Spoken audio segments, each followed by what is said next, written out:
Is that a man's head in your hands, or are you just happy to see me? Now, I know the Queen of Swords here isn't anywhere near our time period that we're in right now, but as you may know, I'm working on a new book. I'm finishing up, as a matter of fact, a new book on related to tarot and tarot things, and it's part of my consciousness at the moment. So I thought, as long as I'm sharing with you every morning, I'll share something with my that's on my mind anyway.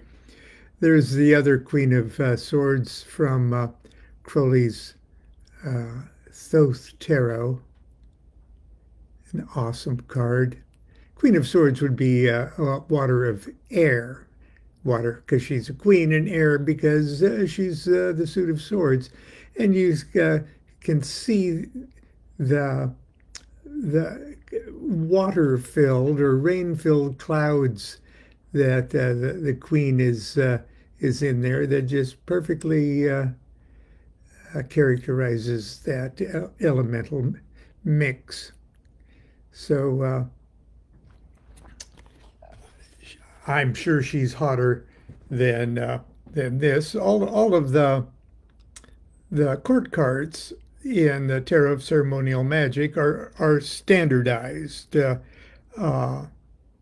as far as their figures are concerned, and the specifics are the little doodads, the extra doodads, the particular Enochian thrones that they're on, and the coloring of both the character's hair and robes and things like that, plus all of the extraneous uh, things that go with water of air, like the water of air A in Hakama, Enochian, and that's an Enochian A on her throne there, and the water of air subangle, and the water of air tattva symbol, and those are the degrees of the zodiac and things like that. And water of air in the I Ching is number 28, which is preponderance of the great. Uh, I found that the I Ching is uncannily uh, accurate in its coincidence of the characters of the Queen of Swords. The preponderance of the great, I've sort of summarizes things are fast reaching a breaking point. Okay. But not so much that revolution is required, but that you better start making an exit strategy, uh, which might characterize national politics at the moment. But that's another story. Years and years and years. Oh, some of my best friends are queens of swords, including the divine Thalassa. Uh, I once attended one of her birthday parties, and someone decorated the cake with icing that had this image perfectly uh, replicated on the cake. But years ago, I was asked to speak at the Los Angeles Tarot Symposium, or called LATS in those days. And I always enjoyed going there because it's kind of in my neighborhood. And the theme was the Queen of Swords, the theme of the whole weekend. And so I was asked to speak on the Queen of Swords. And as always, I don't feel up to it when people ask me to speak on a particular subject. My first response is, you got to get someone else besides me that knows more about the subject. But anyway, here is I ran across in my researches yesterday. I ran across uh, my notes from that LATS conference, and it's called "Is That a Man's Head in Your Hand, or are you just happy to see me?" Who is the Queen of Swords? And I was really asking myself that too. Before I begin, I want us to all be on the same page concerning the titles I'm going to use when I talk about court cards today. As we all know, there's a couple different ways we can refer to these cards. The Waite deck treats the courts as members of a royal administration, king, queen, knight, page. I'm going to use the designations of the Thoth Tarot, which treats the court card members like members of a soap opera royal family. Sexy knight who woos the beautiful queen who bears him 2 children, the handsome prince and the troubled princess. Knight, queen, prince, princess. When Barbara told me that the theme of this year's LATS was going to be the Queen of Swords, I got scared. I hate court cards. They scare me. They remind me that I come from a dysfunctional family. They remind me that we all come from dysfunctional families. Take the Knight of Wands.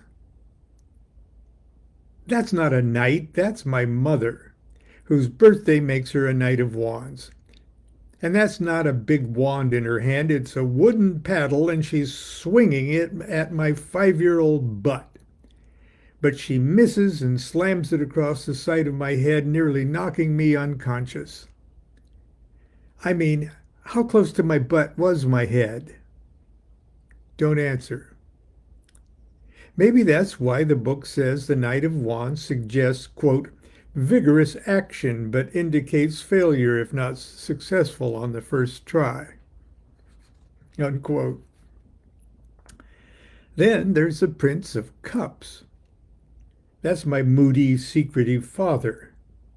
What's he thinking? Why does he put up with Mom? What kind of booze does he have in that cup? Am I going to grow up to be like that? And how about the Queen of Cups? Worst of all, me. Why me? I'm not a queen, am I?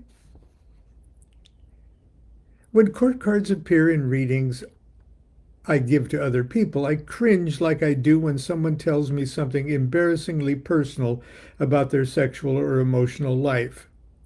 Is this really any of my business? Now I have to talk about one of the scariest, most wonderful, and complex court cards of all, the Queen of Swords.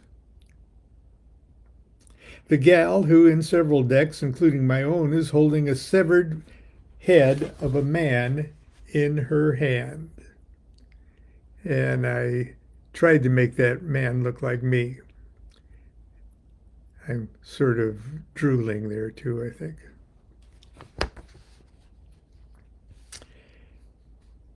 Paul Husson, Huson, in his wonderful book, Mystical Origins of the Tarot, gives us a great peek at the primitive roots of this lady, and I don't mean her hair. He ties her to the goddess Athena, in particular Pallas Athena, whose head bust, is mentioned in Poe's Raven. The raven sits on a bust of Pallas Athena.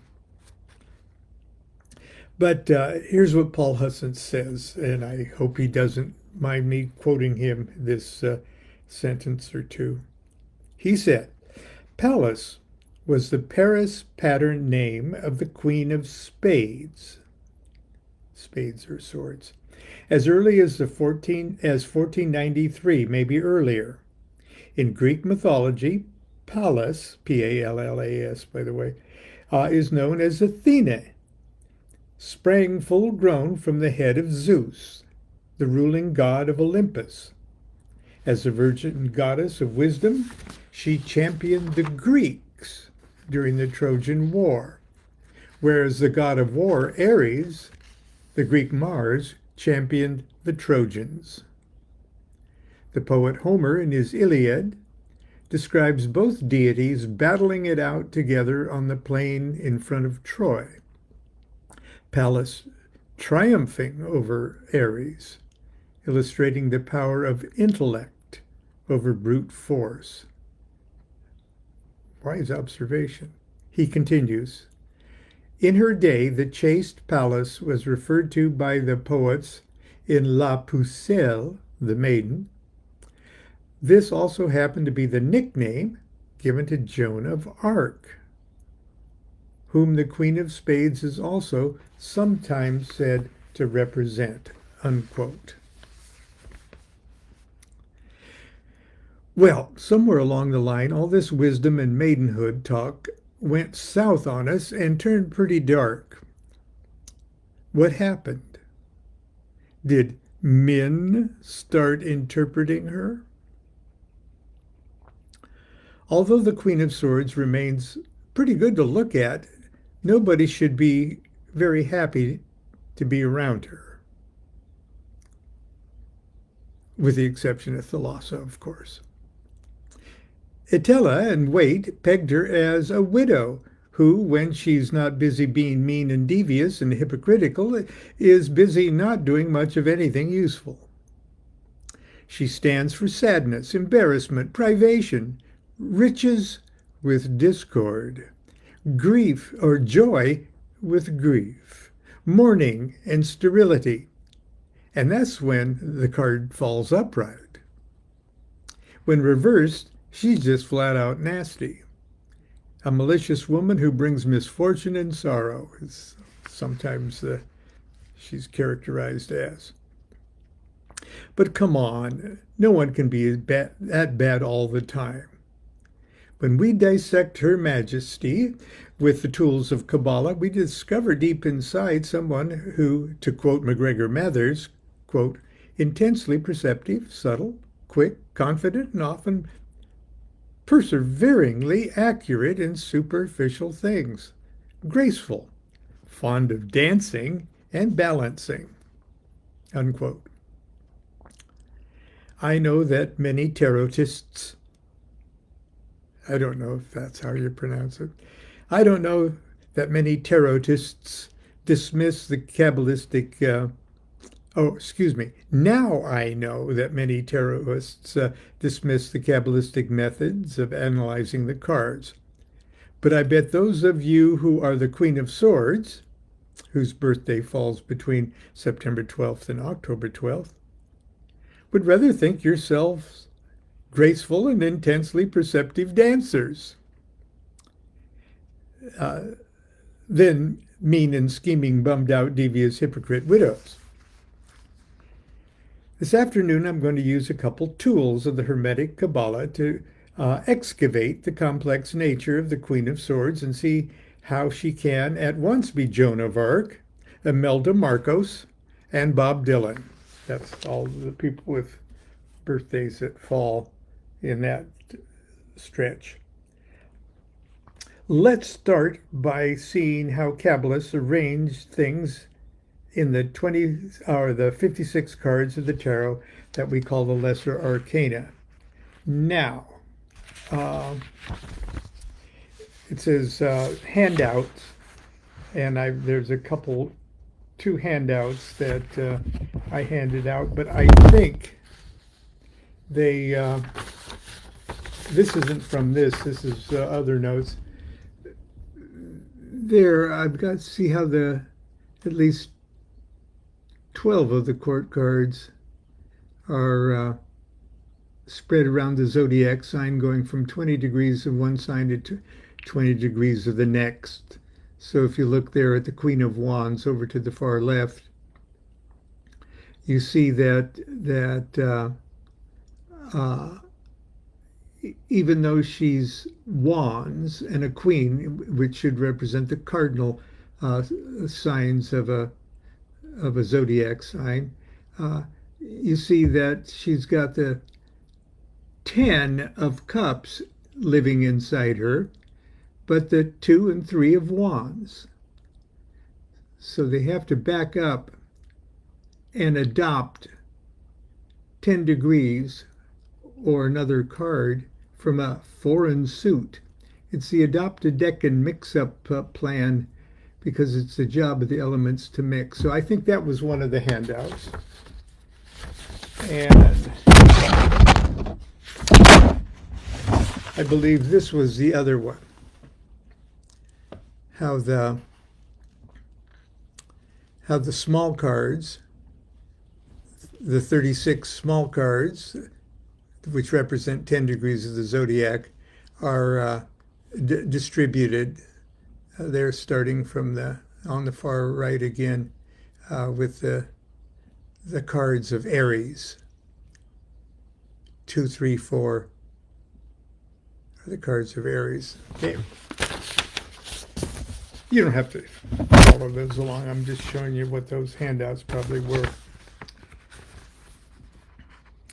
This handout explains and illustrates how the court cards and the small cards of the tarot receive their astrological and Kabbalistic pedigrees. I'll quickly take us step by step through there were 7 tables, I guess I handed him. But I won't spend too much time because the Queen of Swords hates it when I talk too much about other cards. As a matter of fact, if you're completely new to all of this, don't waste a lot of time right now struggling to understand it at all. Just follow along with the handouts and be confident that later, with just a few moments of study, you'll see the method to the madness. I'm going to close with a couple things I wrote in my book, Understanding Aleister Crowley's Thoth Tarot. First, about the Queen of Swords. Water of air is suggestive of clouds that either promise life-giving rain or the threat of torrential cloudburst. She holds the severed head of a bearded man in her left hand and the sword that probably did the job in her right. One might think this grisly touch is just another gruesome Crowleyism. It is not. This image is the classic Golden Dawn description of the Queen of Swords and makes a fundamental Kabbalistic statement. The suit of swords represents the formative world, the mind's eye of deity. Swords' counterpart in the human soul is the intellect, which of course is centered in the brain. It is our head. Using the sword of discretion and reason, the queen has separated the higher faculties of the intellect from the influences of the lower nature or animal soul. She is quite literally the liberator of the mind. The head is that of a bearded man, the hermit of Virgo, perhaps. The eyes close peacefully, the face suggesting the trance of deep meditation. The influence of Virgo moving into Libra gives the Queen of Swords the practicality and grace of a great monarch. This native should be intensely perceptive, and this is Crowley's quote, this native, and I'm going to quote Crowley, should be intensely perceptive, a keen observer, a subtle interpreter, an intense individualist, swift and accurate at recording ideas, in action, confident, in spirit, gracious and just. Her movements will be graceful, and her ability in dancing and balancing exceptional. Unquote. And that's from the Book of Thoth. If ill-dignified, she can be as cruel and dangerous as she looks.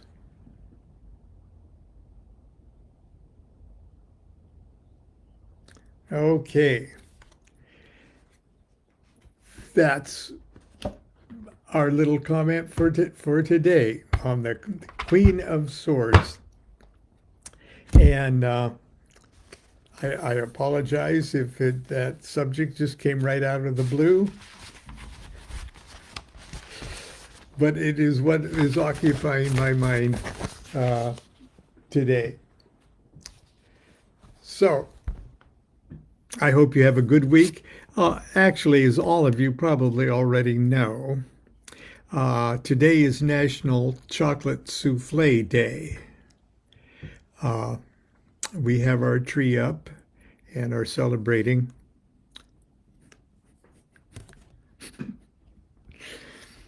We'll see you tomorrow when I'm not sure what kind of day it is, but hopefully I'll be here. Until tomorrow, continue to be good to yourself and be good to each other. Do what thou wilt shall be the whole of the law. Love is the law, love under will.